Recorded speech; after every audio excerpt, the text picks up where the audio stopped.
Hola, ¿estamos? ¿Me escuchan? Hola, sí, sí, te escucha todo bien. Ah, perfecto, buenísimo, ya. Cristina.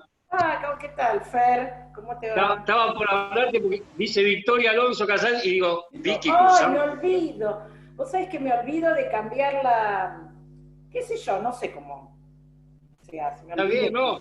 Pero me olvido aparte de cambiarlo, pero sí, era yo. Bien. Ahí ya te pongo como administradora, Dale, así ya podés, buenísimo, Fer. yo estoy aceptando los chicos, Bueno, pero así los puedes aceptar vos. Y yo me voy a abrir el aula de teoría del derecho porque también empieza a las 6:30. dale, buenísimo, buenísimo. Bueno, muchas gracias, Fer. No, de nada, ya está Acordate, grabando la clase. ya se está grabando, ¿no? Bien, perfecto. Gracias. No, no, ¿por qué? Hola, ¿cómo están? Bien, vamos a compartir pantalla, vamos a ver hoy extinción de los contratos, ¿sí? Y ya nos queda para la semana que viene, porque yo ya terminaba con los temas, pero bueno, después me dijo Alejandro que había temas que quedaron sin ver, con lo cual los vamos a dar, se extendió una semana más la fecha del parcial. Así que seguramente la semana que viene vamos a ver, no sé si ineficacias o efectos de los bilaterales, pero pasa que efectos de los bilaterales es la parte más importante, seña, que ya lo vimos, y lo demás es excepción de incumplimiento, que es muy poquito, es un artículo nada más. Así que, bueno, veremos. Bueno, vamos a seguir hoy con el tema de extinción. Yo a mí me gustaría, a ver, bueno, no, hoy no, porque ya no, si no me va a alcanzar el tiempo, pero la próxima clase, la semana que viene, por favor les pido, antes del parcial, quiero conocerles la cara, porque al único que conozco es a Juan Manuel, que siempre pregunta, y al otro chico, que ahora no lo veo, ¿dónde está? Que es el que, de Angeli, creo que es, o no me acuerdo quién, que son los que suelen preguntar y les conozco la cara. Los demás, ahí la veo Micaela, los demás no les conozco la cara y quiero por lo menos conocerlos antes del parcial. Bueno, ahí Virginia, bueno, ahora no, bueno, ahora todos, no. Josefina, bien. Si no, lo hacemos la clase que viene, nos presentamos. La clase que viene, profe. Bueno, la clase porque esta de extinciones, si no, yo no estoy en Mar del Plata en este momento, con lo cual tengo la señal de internet, a veces es medio lenta, así que cualquier cosa, si se tilda o algo, me avisan, ¿sí? Ahora vamos a ver, a compartir pantalla. Así ya arrancamos lo principal. Lo principal es que tengamos la clase, después vemos si nos saludamos o no nos saludamos.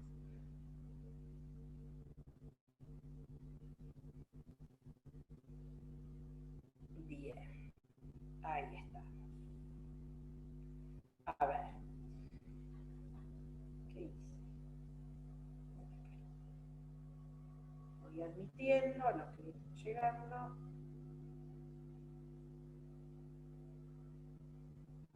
No me veo, pero no importa. Ay, voy a patear con un vaso.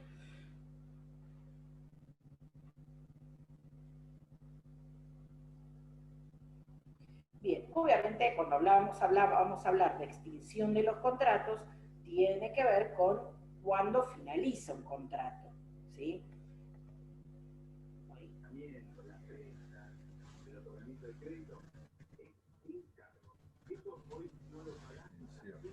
¿A quién habló? ¿Alguien tiene el micrófono encendido?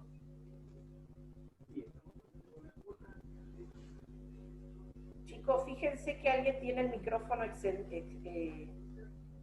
encendido, por favor, si lo puede. A ver. Ahí está. Ahí está.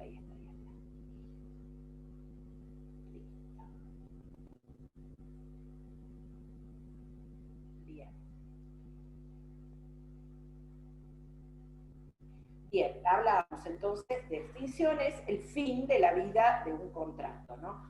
Este fin de la vida de un contrato puede darse por un método, una forma normal, que sería por cumplirse sus efectos, ¿sí? Que sería el cumplimiento del contrato, o por otras formas que tienen que ver con hechos, no solo hechos, por motivos, porque a veces son hechos y a veces son causas propias de los contratantes, pero siempre sobrevinientes, ¿sí? En ese caso también puede darse el fin del contrato, la extinción de un contrato. Esas causas sobrevinientes pueden ser por voluntad de las partes, como la rescisión bilateral, la rescisión unilateral o la revocación, por una causa legal, en el caso de la rescisión unilateral legal o la revocación legal, las otras serían convencionales, por incumplimiento de las prestaciones, por imprevisión, por frustración de la finalidad que vimos la clase pasada, el modo extintivo sería la resolución. Esto es lo que vamos a ver hoy, este cuadrito sintetiza lo que vamos a ver en la clase de hoy. Vamos a comenzar por el modo normal de finalización de un contrato, sería el cumplimiento de las obligaciones, de las prestaciones y de los deberes secundarios que surgen de ese contrato. Ese cumplimiento puede ser porque se cumplió exactamente las obligaciones que se pactaron, o,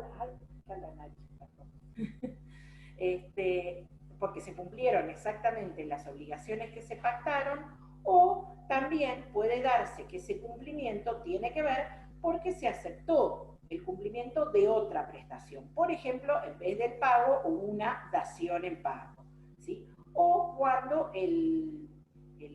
esas obligaciones se extinguieron por alguno de los modos normales de extinción de las obligaciones, como serían ahí, que les pongo la confusión, compensación, novación, transacción, etcétera, etcétera.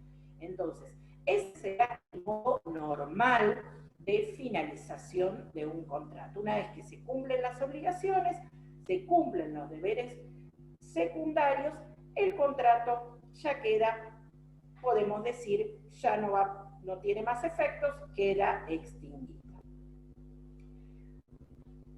Los otros modos, ¿sí?, de extinción están regulados en el Código Civil y Comercial.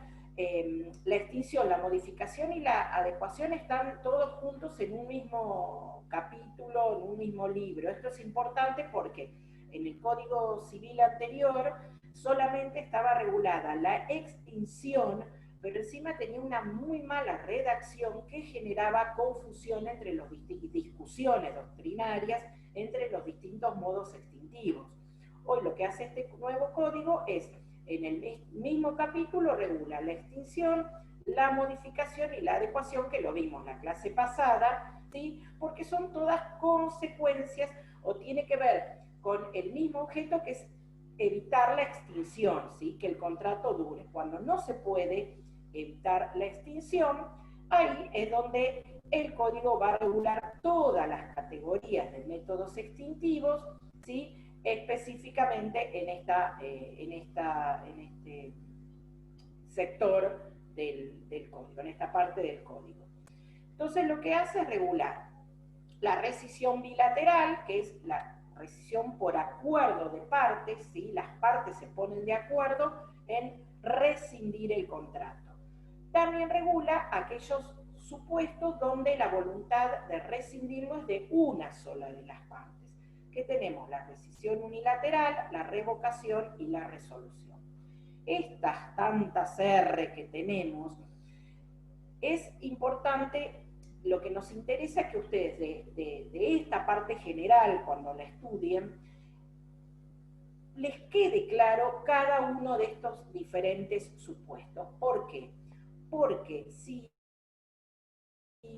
cuando vamos a ver cada uno de los contratos en particular, y les empiezan a hablar del contrato, del examen, y les preguntamos el modo extintivo, muchas veces se confunden. Y van a ver que hay contratos donde el modo extintivo más común es la rescisión, y hay otros, y ustedes hablan de resolución en el mismo plano, confundiéndolo con la rescisión con la resolución. A ver, no está, está mal, por supuesto, pero no sorprende porque ahora después vamos a ver que el mismo legislador, cuando regula en la ley, en la locación de cosas, en la locación de inmuebles, el mismo legislador confunde los términos y habla de resolución anticipada cuando lo que tenía que expresar en el texto era la rescisión unilateral. Es decir, así que no es tan grave que ustedes se confundan porque lo ha hecho los propios legisladores cuando modificaron el código. Pero bueno, es importante que ustedes puedan distinguir estos modos extintivos de tantas R, cuando hay resolución, cuando hay rescisión y cuando hay revocación, ¿sí? Que es lo que vamos a hacer ahora y es el objetivo de esta clase. Porque después, la gente comúnmente, uno habla con cualquier persona que no es estudiante de Derecho, no es abogado, y menciona cualquier forma de finalizar un contrato como si fuesen sinónimos, ¿sí? Para cualquier persona, el lenguaje común es lo mismo, rescindir que resolver que revocar, y no es así. Bien, vamos entonces a cada uno de estos. Comenzamos con la rescisión bilateral, o lo que llamamos también distracto, ¿sí? Así como tenemos el contrato, también tenemos el distracto, ¿sí? En este caso es un acuerdo de voluntad de las partes de ponerle fin al contrato. Así como hubo consentimiento para crear el contrato, para celebrar el contrato, acá hay consentimiento para ponerle fin al contrato, ¿sí? Por el mismo principio de autonomía de la voluntad. Acá no depende de ningún hecho sobreviniente, sino que basta con la declaración de las partes, ¿sí? Porque ellas deciden dejar finalizar un contrato. Este consentimiento, a diferencia del consentimiento para celebrar el contrato, que se presume, acá debe ser expreso, es decir, no debe dejar ningún lugar a dudas que ambas partes decidieron ponerle fin a un contrato. ¿En qué contratos? En cualquier tipo de contrato donde las partes decidan de común acuerdo ponerle fin. Ahí tenemos ante un supuesto de rescisión bilateral, ¿sí? Cualquier clase de contratos, ¿sí? Acá no hay, las partes no tienen por qué, no hay obligaciones ahora vamos a ver acá, ¿ven? Acá tenemos el ámbito, cuando hablo de ámbito de aplicación, no sé si esto ya lo dije en otra clase, pero me refiero a qué contrato se aplica. ¿Sí? Esto lo aclaro porque muchas veces en los exámenes preguntamos ámbito de aplicación y dicen, ¿qué significa? Cuando hacíamos los exámenes escritos presenciales, ahí empezaban a levantar la mano, ¿a qué se refiere cuando ámbito de aplicación? Ámbito de aplicación es a qué contrato se aplica. En este caso, la rescisión bilateral se aplica a cualquier tipo de contrato bilateral. En los unilaterales onerosos también, ¿sí? Obviamente que no hayan agotado su cumplimiento, porque si ya se cumplieron, el contrato ya está extinto por cumplimiento, ¿sí? Por eso tiene que ver con aquellos contratos donde hay prestaciones pendientes porque han sido de ejecución diferida o ejecución continuada. En cuanto a los efectos entre partes, ex nunc. Ex nunc significa para el futuro, ex nunc con N, ex tunc con T, es efecto retroactivo, ¿sí? Bueno, acá la rescisión bilateral, el efecto es ex tunc, hacia el futuro, es decir, desde que deciden resolverlo, a partir de ese momento, ese contrato queda extinto, salvo que las partes pacten algún efecto retroactivo en algún aspecto, ¿sí?, que ellos lo consideren y obligaría a restituirse algo que se hubiesen entregado. Pero si lo pactaron, el efecto siempre es a futuro. Y con respecto a terceros, esta rescisión, estamos en la rescisión bilateral, esta rescisión no los va a afectar a los terceros, ¿sí? Bien. Con respecto a la posibilidad de renunciar a esta posibilidad de rescisión, no se puede renunciar, ¿sí? Porque si no, como dice ahí, atenta contra la libertad contractual, es decir, estaríamos ante una restricción a la autonomía de la voluntad de uno de querer continuar esa relación contractual en forma permanente. Entonces, justamente, no podemos renunciar a la posibilidad de dejar sin efecto el contrato, ¿sí?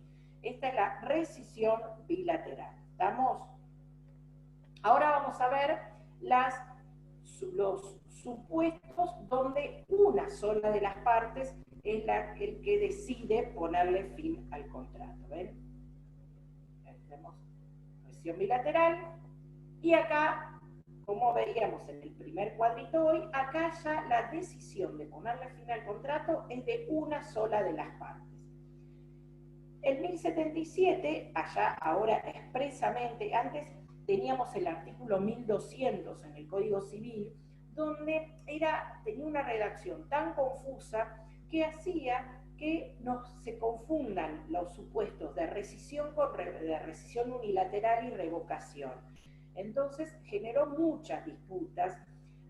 Ahora el código fue clarito en este punto, donde cuando es la extinción total o parcial por la declaración de una de las partes, es decir, una sola de las partes es quien manifiesta, puede ser una, o puede ser la otra, o puede ser ambas, ¿sí?, que se atribuya la facultad de rescindir, revocar o resolver a ambas, no conjuntamente como en la rescisión bilateral, sino en forma individual, pero puede ser una o la otra o ambas, o cualquiera de ellas, mejor dicho. En ese caso pueden pedir alguno, vamos a ver si se encuadran o no en los diferentes casos, alguno de estos modos extintivos.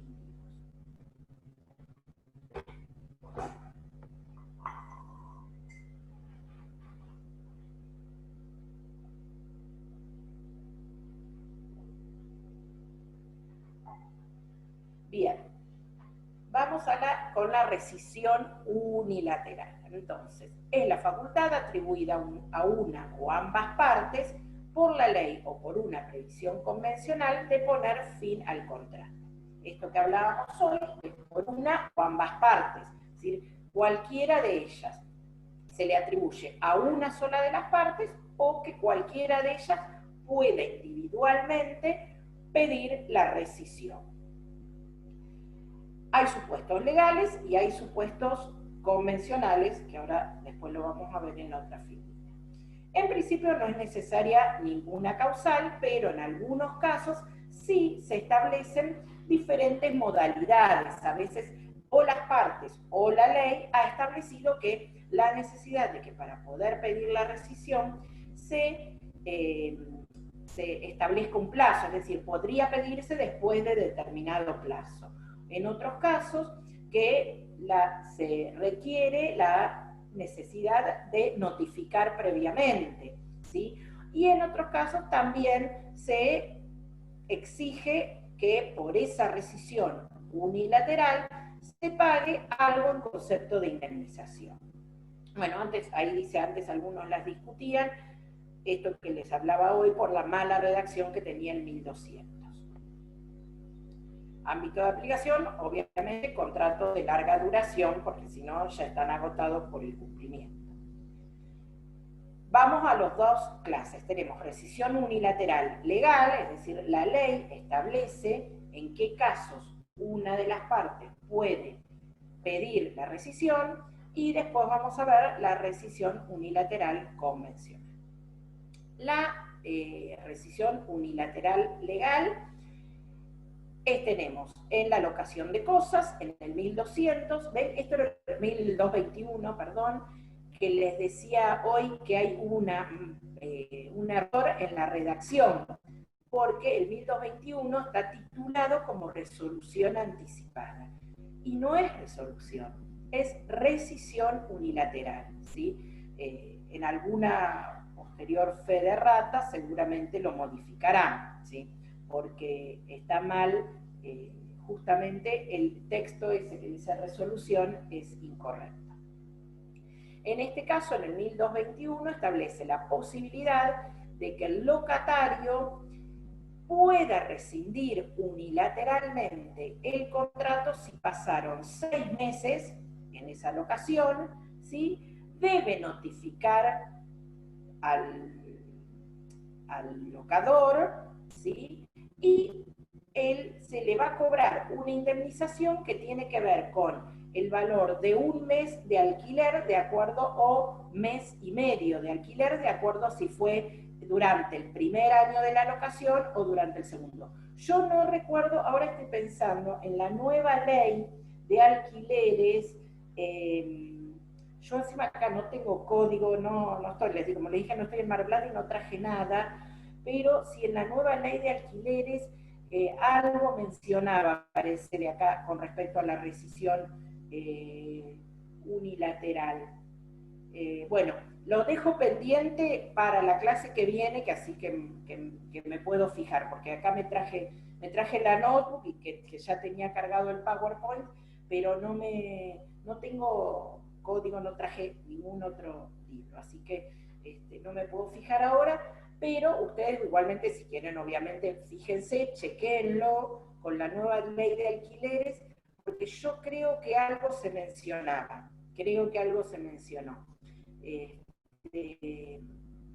pero bueno, el fundamento es el mismo, es decir, esta rescisión unilateral posibilita que el locatario no tiene que invocar ninguna causal, a diferencia del locador, que el locador cuando rescinde unilateralmente sí tiene que invocar causales. En el caso del locatario no tiene que invocar ninguna causal, es decir, pasaron los 6 meses de la locación, él puede pedir que el contrato se rescinda, ¿sí? Solamente que va a tener que avisar previamente y pagar ese mes o mes y medio en concepto de indemnización. Pero puede hacerlo libremente siempre que se dé este requisito del plazo por el cual ya ha estado contratado. Bien. Doctora, la nueva ley habla de la resolución anticipada o la renovación del contrato, pero no de rescisión. Por eso, cuando dice resolución anticipada es eso. Lo que pasa es que está mal porque en el código, en el 1221, ya cometieron ese error de hablarlo como resolución. Y a ver, ¿la tenés ahí a la ley? Sí, dice, en la locación de inmuebles el inquilino puede terminar el contrato de forma anticipada. Para hacerlo se deben cumplir estos requisitos. Si la decisión de terminar la locación se toma cuando ya pasaron 6 meses de contrato, se debe notificar al locador con un mes de anticipación por lo menos. Bien, hasta ahí es igual a lo que decía el código.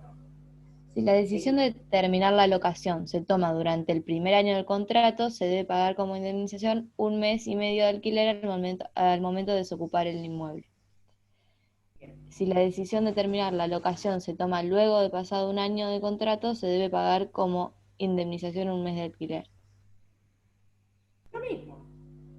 Es lo mismo, sí, en el código. Sí. No, yo pensé que había variado con respecto, como ahora las locaciones son por 3 años, ahí me estoy pidiendo. Mira, dicen, los contratos de inmuebles destinados a vivienda, si ya pasaron al menos 6 meses de contrato y la notificación al locador se hace con una anticipación de 3 meses o más, no corresponde pagar indemnización. Ese es el agregado de la ley. Claro.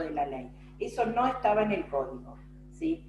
ese pedacito no estaba en el código. Así que agréguenselo, tomen nota, ¿sí? A lo que dice acá del 1221, agréguenle qué artículo es, Josefina, de la ley.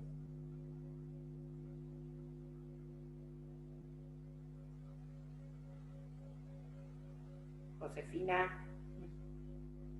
Es el Ay, artículo perdón, 9. tenía el audio apagado. Ah, Ya te lo sí. porque estaba en el índice directamente para entrar rápido y no te aparecía. Ah, está bien, está bien. Ahora Creo que es Bueno, el artículo 9. bueno, fíjense y agréguenle acá donde dice 1221 el artículo 9 que le agrega ese último párrafo, ¿sí? Pero bueno, lo importante es el concepto que ya lo tiene. Pero ven que la ley sigue hablando de resolución anticipada. Pero bueno, es rescisión bilateral. Perdón, unilateral. Bien, vamos con otro contrato. El contrato de obra, contrato de obra y servicios, es la locación de obra y servicio. El artículo 1279 dice que cualquiera de las partes puede rescindir unilateralmente, ¿sí? Simplemente basta con que den preaviso, ¿sí? Con que avisen, con que notifiquen a la otra parte previamente. En ese caso, cualquiera de ellas puede rescindir unilateralmente. Y el 1261 lo que establece es que el comitente es el que puede rescindir unilateralmente. ¿Quién es el comitente? Comitente es el que encarga la obra, ¿sí? No el que la va a realizar, sino el dueño de la obra, vendría a ser el que la va a encargar. Él puede rescindir unilateralmente, pero debe indemnizar los gastos los actos que iba a ejecutar la obra o el servicio había realizado, y si realizó algún tipo de trabajos, también, ¿sí? O si lo que realizó tuvo una utilidad para el patrimonio del comité. En ese caso, debe indemnización. Bien. Otro supuesto es en el 1541, en el comodato, que establece los supuestos. En el comodatario puede rescindir unilateralmente. Igual van a ver cuando veamos este contrato en particular, que en este caso para el comodante puede hacerlo también solamente en las causas establecidas por la ley. En cambio, el comodatario, como es un contrato en su beneficio, en cualquier momento puede pedir la rescisión, plantear la rescisión unilateral, porque imagínense que es un préstamo de uso gratuito. Así que me están prestando algo sin cobrarme nada, así como me lo prestan, yo puedo decir, bueno, te lo devuelvo, ya no lo necesito más, ¿sí? Y no hay ninguna obligación. Bien, después puse otros contratos, pero esos son todos contratos del derecho comercial, así que no los vamos a ver acá, en los que también hay supuestos legales de rescisión unilateral. Bien. Estos serían cuando la ley establece que es posible rescindir. Pero si la ley no lo establece, vamos a ver que existe la rescisión. Artículo 9. Bien, artículo 9, agreguen lo de que habla de resolución anticipada, táchenlo y pongan rescisión unilateral.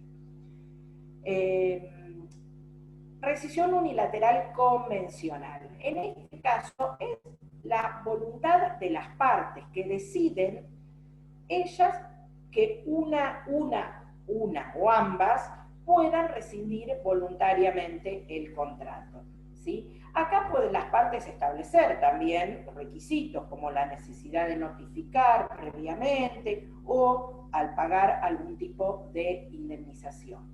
La mayoría de los supuestos de rescisión unilateral que se daban y que llegaban a los estrados judiciales son justamente los que ahora tenemos de resolución legal, es decir, la mayor cantidad de casos que generaban controversia fueron regulados ahora como rescisión unilateral legal.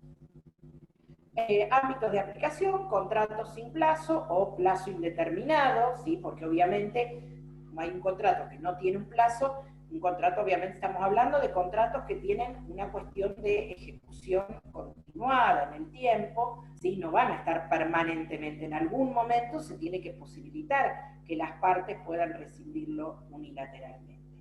O aquellos contratos con plazo determinado, en este caso también nada impide que alguna de ellas decida antes ponerle fin. En este caso, yo les puse como ejemplo el caso del locador, ¿sí? En el caso del locador, ustedes van a encontrar muchos contratos de locación donde figura como cláusula que el locador también puede rescindir unilateralmente, ¿sí? Pero eso es una rescisión unilateral convencional. La ley no lo establece. La ley establece que el locador puede resolver el contrato si hay en las causas establecidas, ¿sí? Por el propio código, ¿sí? Pero si las partes pactaron que el locador puede hacerlo, si el locatario prestó su consentimiento a eso, esa cláusula, por supuesto, va a ser válida. Pero no sería rescisión legal, es rescisión convencional la del locador. Bueno, obviamente tenemos que tener en cuenta en aquellos casos donde una de las partes lo ha pactado, que no sea una cláusula abusiva, ¿sí? Sobre todo en aquellos contratos por adhesión, ¿sí? Donde está el contenido ya predispuesto y quien simplemente adhiere tiene que revisar bien las cláusulas, que si hay una cláusula de rescisión unilateral, lo haya decidido por su propia voluntad sin uno haberse enterado, ¿sí? Por eso hay que tener mucho ojo en la letra chica, como dice la gente. El 1011 dice, la parte que decide la rescisión debe darle a la otra la posibilidad razonable de renegociar de buena fe sin incurrir en abuso de derecho. Es decir, esto siempre por aplicación del principio de conservación del contrato, hay que tratar de decir, bueno, yo quiero rescindir voluntariamente. Bueno, hay un artículo que me dice, denle la posibilidad al otro de poder renegociar, ¿sí? Pasamos, bueno, el 1078, ahora lo vamos a ver después, después que veamos todos los modos extintivos por declaración de una de las partes, vemos el 1078, porque es aplicación, se aplica a a la rescisión unilateral, a la revocación y a la resolución, así que ahora después lo vemos. En cuanto a los efectos, el 1079 nos dice que es ex nunc, es decir, a futuro, salvo que las partes pacten algún efecto retroactivo. Por ejemplo, en los contratos de tracto sucesivo, los efectos ya cumplidos quedan firmes, es decir, un contrato de locación inmueble. Yo fui pagando mensualmente el alquiler y decido rescindirlo unilateralmente, obviamente no tengo que devolver lo que ya pagué, ¿sí? Y ahí dice, cuando corresponda, restitución de lo recibido. En este caso, el inmueble sí debo restituirlo, ¿sí? Pues no es que, bueno, recibí el contrato y me quedo en el inmueble y no. Tengo que restituir el inmueble, pese a que el efecto ex tunc, esta devolución del inmueble no es un efecto retroactivo, sino que justamente el efecto en estos casos de contratos de ejecución continuada, en este caso devolver la cosa que me hubiesen dado en alquiler. Pasamos a otro modo extintivo. La revocación. En este caso de la revocación, es la manifestación de voluntad de aquella parte cuyo favor la ley consagra, puede ser invocada de manera discrecional o invocando una causal determinada. Es decir, acá la ley o las partes establecen que una de ellas puede ponerle fin al contrato, ya sea por alguna causal o por la sola voluntad. Y acá vamos a ver en qué contratos juega.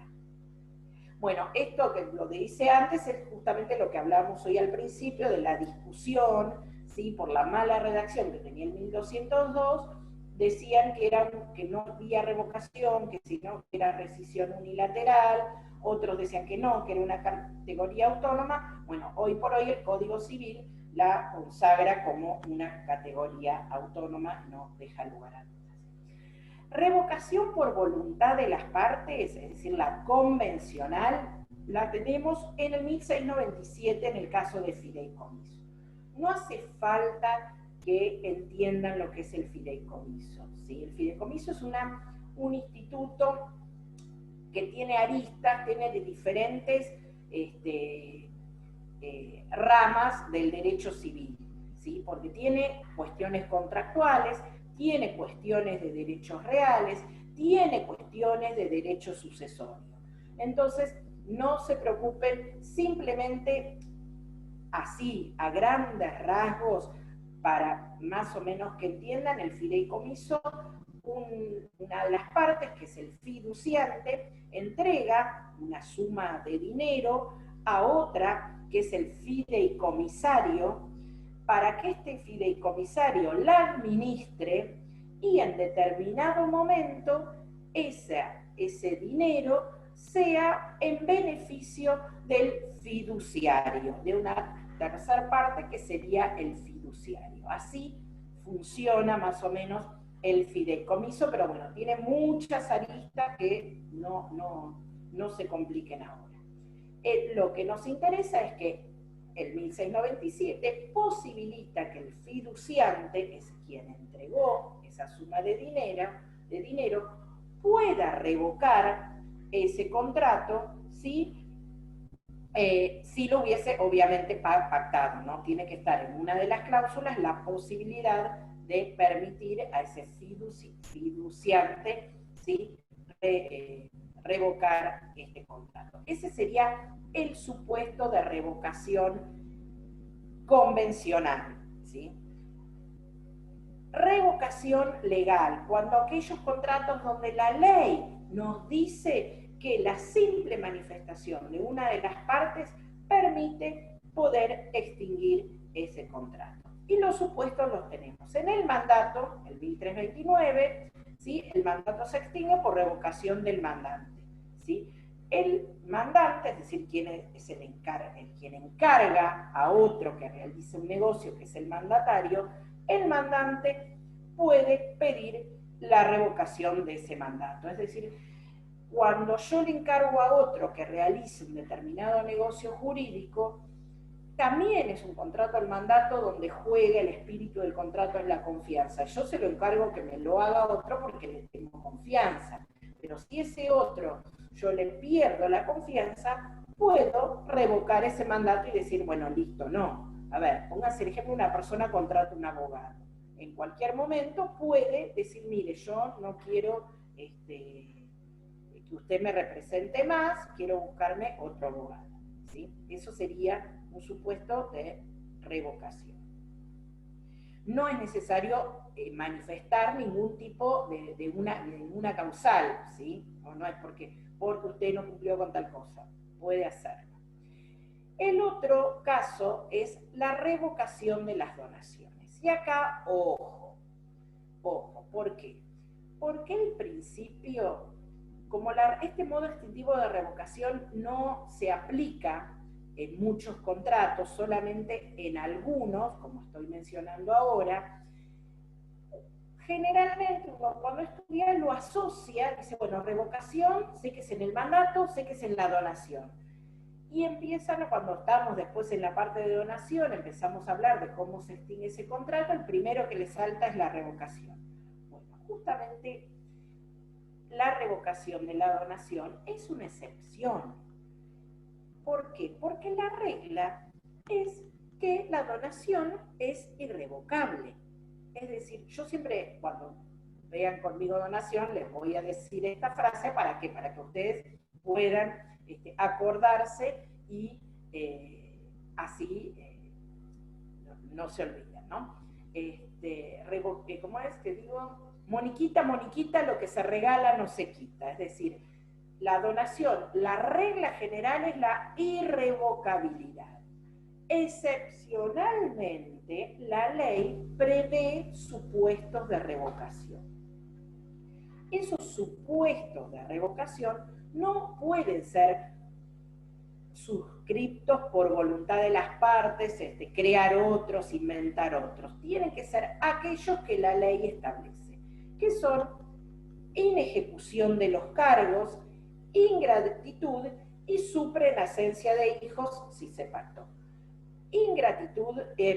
Inejecución de cargos, estamos hablando en una clase de donaciones que son la donación con cargo, ¿sí? La donación pura y simple, yo regalo la notebook, y una vez que te la regalé, ya no puedo pedir que me la devuelvas, ¿sí? Pero si yo te dije, yo te regalo la notebook con la condición que vos apruebes contratos, si no me la tenés que devolver, si vos no aprobaste contratos, yo puedo revocar esa donación, puedo decir, bueno, devolvémela, ¿sí? Ahí estaríamos ante un claro supuesto de inejecución de un cargo. Esa sería, igualmente ahora estoy pensando el ejemplo, me parece que eso sería más una condición resolutoria más que un cargo, porque el cargo tiene que ver con la obligación de hacer algo. Bueno, podría ser también un cargo el estudiar mucho y aprobar contratos, podría ser. Bueno, pero bueno, el ejemplo vale, ¿no?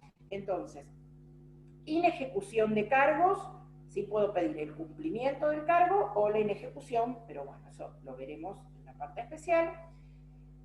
Otro supuesto de revocación de la donación es ingratitud del donatario, es decir, yo te regalo algo mínimamente, si yo estoy en una necesidad acuciante, no tengo medios económicos para vivir, pásame alimentos, ¿sí? La obligación alimentaria me refiero no a comida, sino el concepto de alimentos, ¿no? Otro supuesto de ingratitud, mínimamente, si yo te regalo algo, te estoy donando algo, no me injuries, ¿sí? O no me ejerzas ningún acto de violencia. Entonces, serían supuestos causales de ingratitud, ¿sí? Que darían lugar a este supuesto de pedir la revocación de la donación. Y el otro, la suprenacencia de hijos, cuando después de la donación nace un hijo, ¿sí? Nace un hijo del donante, ¿no? En ese caso, si estaba la cláusula, es decir, estaba pactado en el contrato de donación que en caso de nacimiento de un hijo se revocaba, en ese caso puede solicitarse la revocación.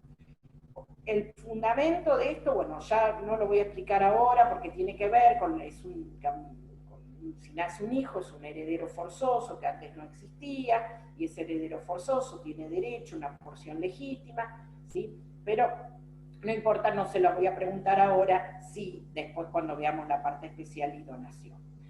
Ahora lo que me interesa que sepan, que les quede bien en claro que la revocación de la donación es excepcional. El principio general es irrevocable, solamente puede ser revocada en cualquiera de estos supuestos del 1569. El efecto de esa revocación es ex nunc, al efecto a futuro, salvo en la revocación de la donación por incumplimiento de cargos.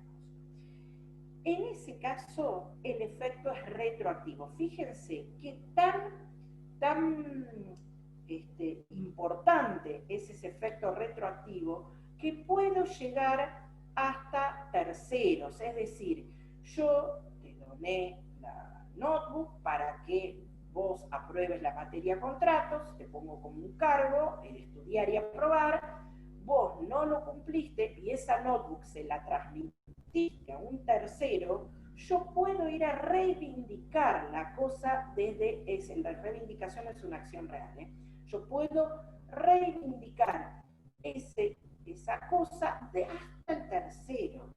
¿Por qué? Porque justamente en la revocación de la donación por incumplimiento de cargos, no solamente ese efecto retroactivo alcanza a las partes, sino también llega hasta tercero. Después el tercero te demandará a vos, ¿sí?, que lo indemnice por, si fue a título oneroso, obviamente, por el gasto que realizó. Si fue a título gratuito, no. Y si fue de mala fe, menos. Bien. Profe, una consulta. Sí. La diferencia entonces entre revocación y rescisión se da en cuanto a la responsabilidad que se genera. Es una de las diferencias. Una de las diferencias se tiene que ver con la responsabilidad. ¿Por qué? Porque el efecto en la rescisión unilateral siempre es a futuro. En la revocación también, salvo la revocación por incumplimiento de cargos, que el efecto es retroactivo. Esa es una de las diferencias. Otra de las diferencias es que esta revocación es manifestación de voluntad fundada en una causal o fundada en el mismo contrato solamente en el caso del fideicomiso. En cambio, como vimos en la rescisión unilateral, puede ser legal o convencional en cualquier contrato que las partes lo hubiesen pactado, siempre y cuando sean obviamente de ejecución continua. Bien, y pasamos a la resolución. La resolución implica la extinción por una causal sobreviniente prefijada por la ley o por voluntad de las partes. En este caso, esta resolución del contrato tiene como fundamentos el incumplimiento de alguna de las partes, el incumplimiento de la prestación, o tiene también como causa una condición resolutoria, ¿sí? Por ejemplo, que yo hubiese pactado que el contrato va a dejar de tener efectos si se cumple determinada condición, es decir, queda resuelto. En el caso de la condición resolutoria o plena de pleno derecho, no se cumple la condición ipso iure pleno derecho, ¿sí? De pleno derecho ya el contrato queda resuelto. O puede ser, o mejor dicho, tiene que ser invocado por una de las partes en el caso del pacto comisorio, o como lo llama ahora el Código Civil y Comercial, al pacto comisorio lo llama facultad resolutoria, ¿sí? El pacto comisorio, por eso nosotros nos van a escuchar hablar de pacto comisorio, se sigue en la práctica hablando de pacto comisorio, que el Código Civil y Comercial lo nombra como facultad resolutoria, pero seguimos diciendo pacto comisorio. En este caso, bueno, no opera de pleno derecho, ahí sí debe ser invocado por el contratante. Resolución total o parcial por incumplimiento. Esto es una nueva, esto también es incorporado por el Código Civil y Comercial, porque antes teníamos solamente la posibilidad de resolución total, es decir, uno invocaba la facultad de resolutoria, era por todo el contrato, es decir, se resolvía el contrato en forma completa. Hoy tenemos la posibilidad de que el contrato se resuelva en forma parcial, ¿sí? Es decir, esta posibilidad, si hay efectos que se cumplieron o prestaciones que se cumplieron y otras no, va a depender, igualmente esto lo va a interpretar y lo va a decidir el juez, ¿no? Hasta qué punto ese cumplimiento puede darse, puede beneficiar o puede satisfacer, mejor dicho, a alguno de los contratantes y en qué casos no, ¿sí? Porque si el cumplimiento de las prestaciones no fue total, solo fue parcial, pero ese cumplimiento parcial puede llegar a satisfacer al otro contratante, podría resolverse exactamente esta resolución parcial.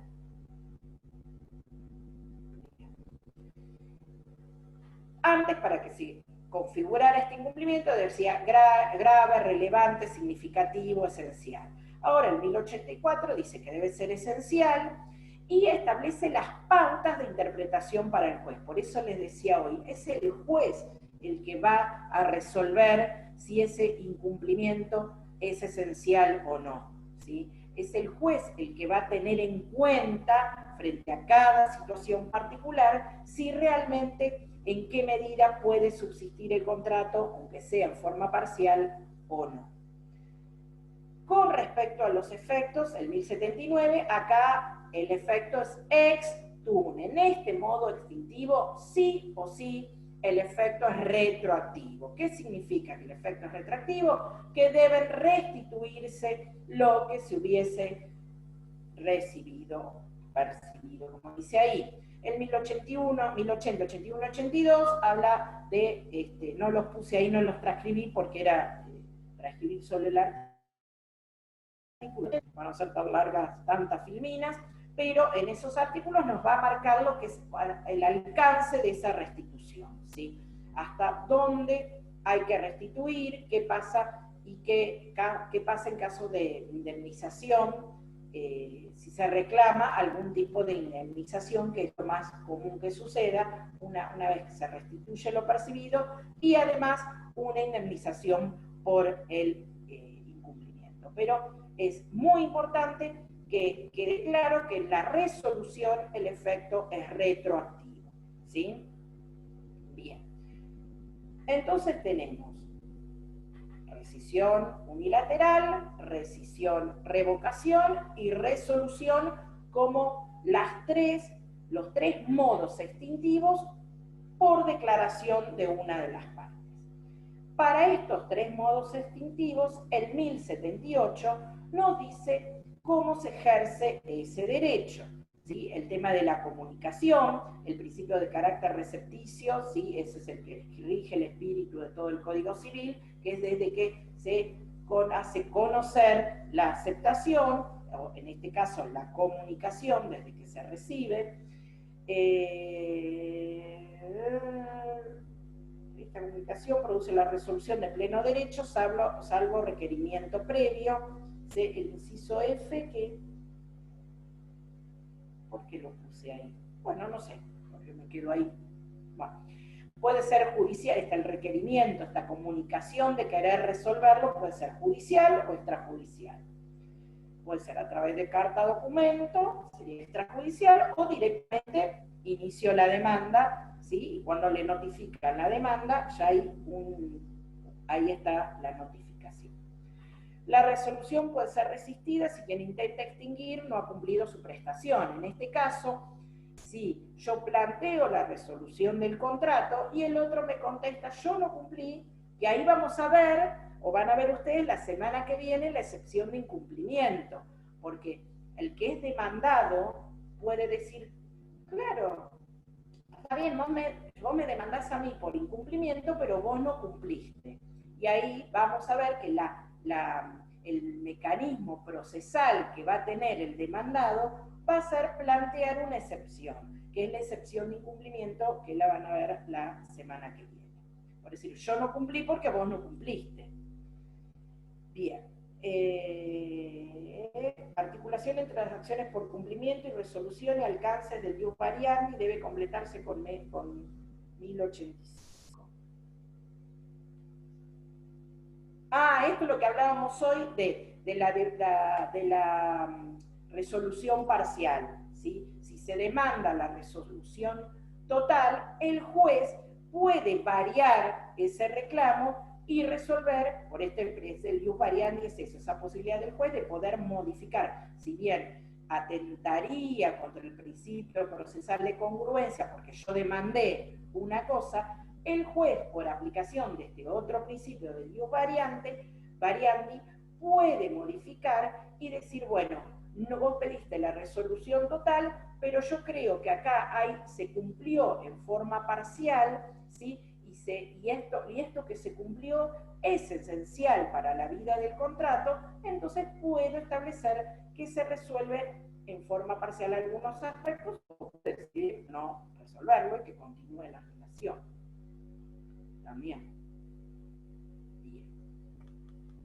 Bueno, pacto, esto para aclararle lo de pacto comisorio o, como dice el código, facultad resolutoria. Puede ser implícito o expreso. Implícito es un elemento natural, ¿sí? ¿sí? De todos los contratos bilaterales, puede, si aunque las partes no lo hayan pactado, existe esta facultad resolutoria implícita, es decir, salvo que las partes lo renuncien, es un elemento natural, por lo tanto, salvo que las partes lo renuncien, siempre existe esta posibilidad implícita de las partes de plantear la resolución si hubo un incumplimiento. Y como elemento accidental, la facultad resolutoria expresa, cuando acá las partes expresamente hacen mención en el contrato que en caso de incumplimiento puede pedirse la resolución. Esa facultad resolutoria expresa lo que me posibilita es que sea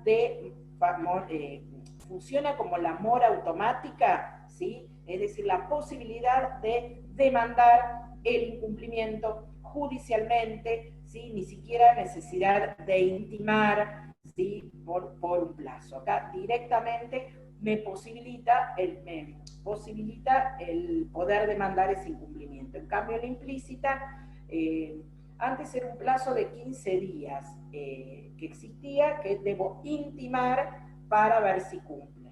Y recién ahí poder demandar el incumplimiento. Bueno, ahí le puse los artículos. Esto es lo mismo, antes se llamaba pacto comisorio implícito y pacto comisorio expreso. Ahora se llama facultad resolutoria. Bueno, finalizando entonces. Volvemos, ay, espere, me fui, yo lo que quería era volver a esto.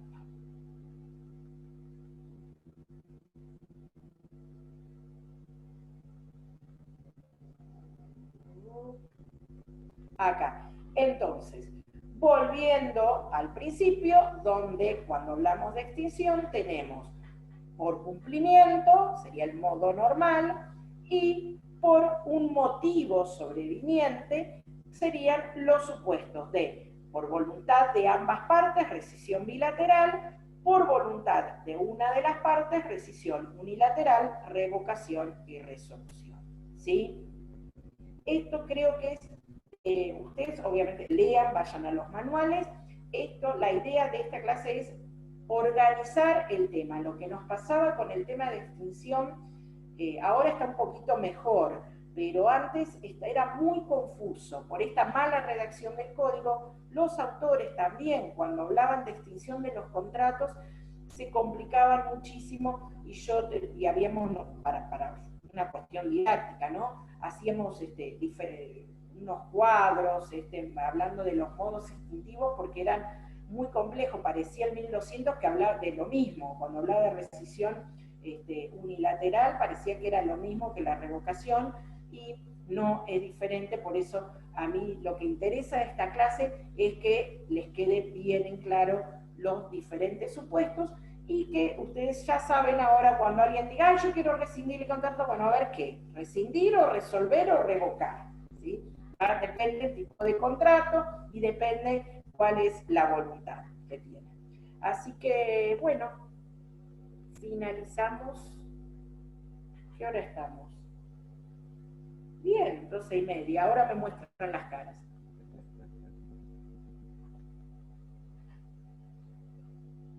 Chicos, ¿alguna duda? ¿Alguien quiere preguntar algo? Igual las dudas después surgen cuando uno está estudiando, pero van a tener, creo que me dijo Alejandro, él va a dar unas clases de repaso, así que cualquier duda que tengan la pueden, o uno cuando bien termina la clase como que queda muy abrumado, y después cuando se pone a leer, ahí es donde surgen las inquietudes, así que... No, bueno, igual fue muy útil sí. lo que hizo Alejandro de pasar el parcial para más adelante. Nos dio más tiempo para ir viendo temas Es que que, por ahí eran claro, interesantes y que habría que, a mí me pasaba por lo menos, si era el 3 el parcial, que tenía que agarrar a leerlo solo y por ahí no llegaba a la clase o a verlo realmente en profundidad. lo que pasa es que empezamos una semana más tarde.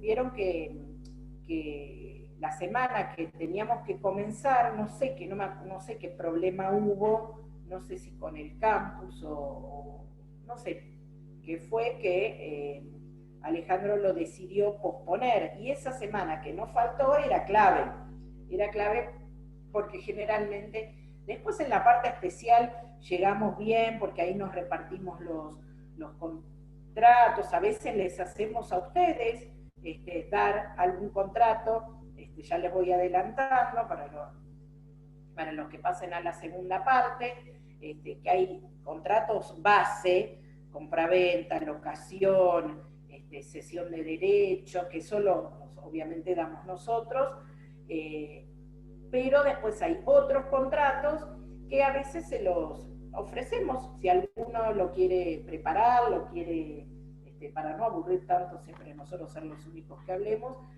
lo hacíamos en las presenciales y ahora también se puede hacer, y la verdad que es muy rico, ¿sí? Y ahí siempre llegamos bien con los temas para el segundo, pero para la parte general, necesariamente sí o sí son 7 semanas y no hay vuelta, así que nos faltaba una. Así que bueno, ya les digo, va a ser, esto ya les dijo que va a ser oral, ¿no? Nos dijo que todavía no habían confirmado, nos dijo que tenía que terminar de definirlo. Él quiere, yo preferiría hacerlo escrito porque son varios ustedes y cansa mucho. Si bien nosotros somos 3, nos dividimos entre los 3, pero como que cansa un poquito. Si van bien, si estudiaron y uno pregunta, son 3, 4, 5 preguntas y ya está. Pero a veces cuando no van tan bien y uno quiere ayudar para que aprueben, ahí se demora más y cansa.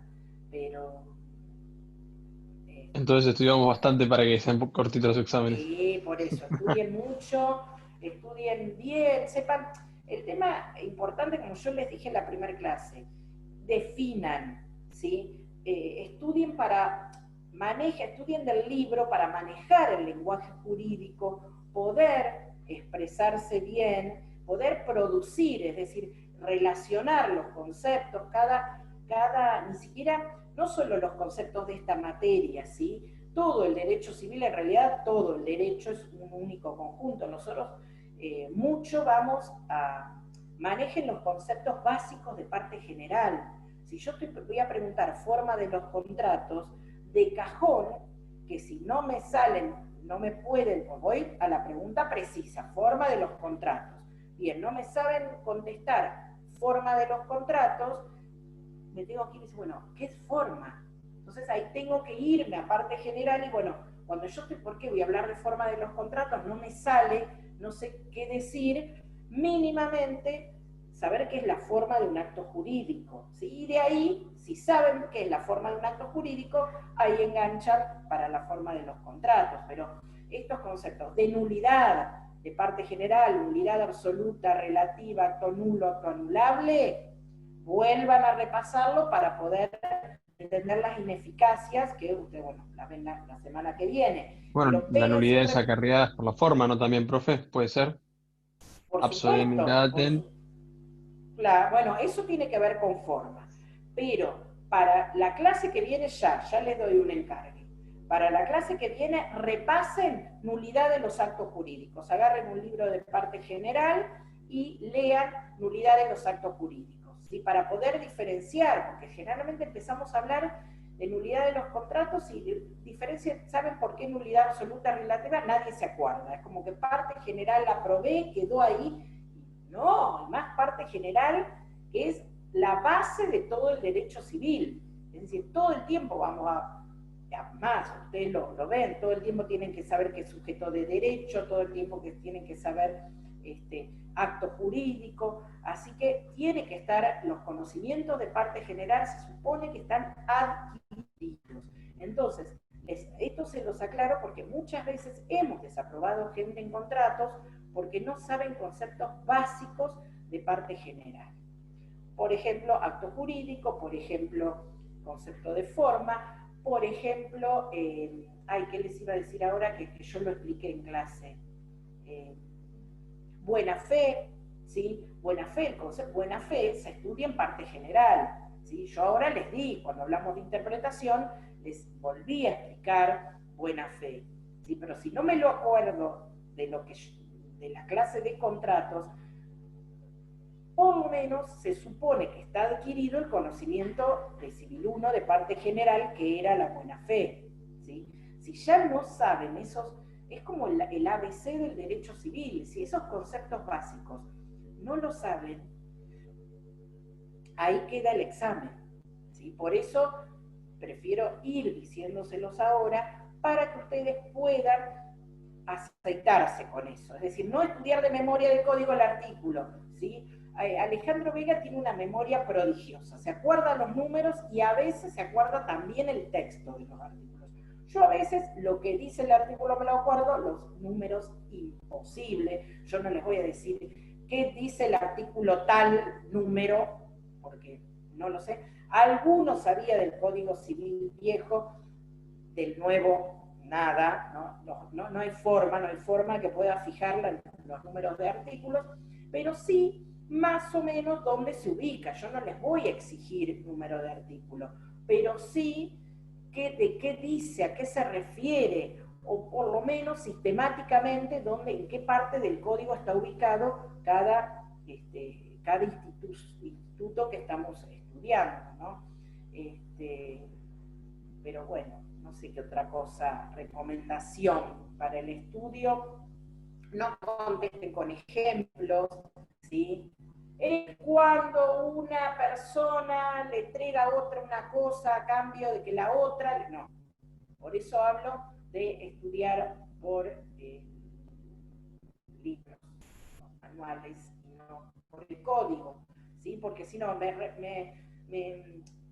dicen el artículo de memoria, y si uno empieza a querer relacionar, no puede relacionar, y empiezan con los ejemplos. Puede ser que nosotros a veces les preguntemos ejemplos, ¿eh? Puede ser para ver si lo entendieron, ¿sí? Si ustedes nos dicen algo que vemos que lo dicen perfectito, muy de memoria, seguramente le vamos a preguntar un ejemplo para ver si entendieron. Pero eso viene después, ¿sí? Lo primero no es contestar con el ejemplo. Cuando yo pido conceptos, definiciones, me lo explican, ¿sí? Es la explicación, el desarrollo. Cuando los exámenes son escritos, muchas veces les ponemos en falta de desarrollo porque contestan yo tuve a veces una hora hablando de un tema y me contestan un parrafito así. Digo, no, tienen que explicar, ustedes van a ser abogados, tienen que trabajar la argumentación, ¿sí? El poder explicar y desarrollar el concepto. Que no quiere decir contestar cosas que no pregunté, porque tal vez suele suceder a veces, sobre todo en los exámenes escritos, que preguntamos un tema y como no saben específicamente lo que preguntaron, empiezan a hablar todo lo que saben del tema. Y se tacha, no corresponde a lo que se pregunta, perdieron mucho tiempo, ¿sí? Contestando cosas que no sirven, porque tal vez saben todo, pero justo lo que preguntamos no lo saben. Entonces, ser precisos en lo que se pregunta, lo explico, lo desarrollo. Esto vale tanto para el escrito como para el oral, ¿sí? Y ahí van a ver que les va a ir bien. Seguros, arranquen el examen, no todos apichonados, seguros, ¿sí? Bueno, no sé. ¿Alguna otra cosa más? Puede ser, a veces elíjanse, para romper el hielo les decimos de qué querés hablar, elegí algo, si quieren, eso está bueno, elegirse un tema que saben muy bien, como para arrancar a hablar ustedes seguros.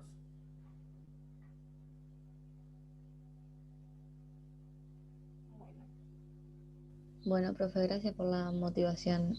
Vamos, Sí. que les va a ir bien. Yo ya estábamos arreglando algunos para buscar un tema y hacer. Yo más o menos me hice una idea de cómo hacer como un orden de relación de cosas importante para que se vean que distintos conceptos se entienden y a partir de ahí después definir o explicar algún tema o que pregunten. Para dar, por ejemplo, los conceptos básicos de algunas cosas de contratos, acto jurídico, contrato y esas definiciones elementales como para que se entienda que los conceptos son realmente claros y comprendidos. Bueno, cada cual a su manera, ¿sí? No todos eligen, a vos te sirve eso, a otro le servirá. Al ser oral, practiquen hablando en voz alta, ¿sí? No solo leyendo y memorizando, sino hablándolo frente a un espejo, qué sé yo, o nada, no hace falta mirarse, porque a veces uno, como me pasa a mí, cuando después veo mis videos de las clases me doy vergüenza, porque ahí me pasa que me rasco la nariz, es como un tic que tengo, que me pica la nariz cuando empiezo a dar clase, entonces después no me gusto. Pero díganlo en voz alta y van a ver que así eso les va a dar un ejercicio y una tranquilidad de cómo se expresa. ¿Sí? También lo que sirve es que es muy parecido a obligaciones. Es como que va muy puntual, pero esta parte es bastante parecida a obligaciones o Más sí. concreta que obligaciones. Obligaciones es súper abstracto. El Claro, pero el acreedor, el tercero, el pago, todos conceptos muy abstractos. Ahora vemos todo lo de obligaciones aplicado. claro, exacto. Por eso también eso te sirve quizás como para ir entendiendo mejor. Los conceptos los tenés. Sí, por supuesto. Seguro. Y si son conceptos de obligaciones y eso, los tienen más claros que nosotros, por lo menos que yo, porque Vega y Escarcela, ellos están también en una comisión en obligaciones. Yo tuve obligaciones el cuatripasado con Alejandro, con Luis, Claro, bueno, con por eso hay Alejandro. muchos conceptos. Hay una bolilla que no sé si va a entrar al final ahora en el programa, que es como un repaso de obligaciones. Yo eso siempre le digo a Alejandro, no me la des a mí, porque yo odio obligaciones, detesto esa materia. Sí, siempre. Porque no le veo esta cuestión tan abstracta que a mí me gusta, soy mucho más pragmática, ¿no? Me gusta lo práctico, si bien ahora yo me dedico al derecho de familia y del niño, trabajo en la municipalidad, en la dirección de niñez, como abogada, con lo cual no estoy, sí estudio hasta hace unos años, tuve estudio particular, pero no estoy ahora en estudio particular. Pero en el tema de contratos es un tema práctico que sirve para todo, en el derecho de familia también. En el derecho de familia existe la posibilidad de que algunos contratos puedan ser celebrados entre cónyuges, otros no, entonces tiene aplicación práctica, ¿sí? Pero, ¿a qué iba con esto? Eso, estábamos hablando de obligaciones, que era tan abstracto que, bueno, a mí particularmente no me gusta, ¿sí? Pero contratos sí, es más linda, a mí me Yo gusta. contrato, cuando la fui a cruzar me dijeron que le iba a parecer mucho, que era muy difícil, la verdad que me terminó gustando mucho. De ahí que también me terminó gustando mucho contratos, a mí me gustó. Al contrario, es mucho, ya les digo, por esto que uno ve de todos los conceptos de obligaciones, los ve aplicados y eso hace que sea más sencilla. Bueno, profe, gracias. La verdad que vamos a estudiar y le vamos a meter. Ahora es silla, libro y estudiar. Profe, Sí. ¿entonces ya se sabe que la modalidad va a ser oral? Por lo que nos dijo Bea la otra vez, preguntó. No sé, capaz que él no se los quiere decir. A mí ya me dijo Porque, que sí.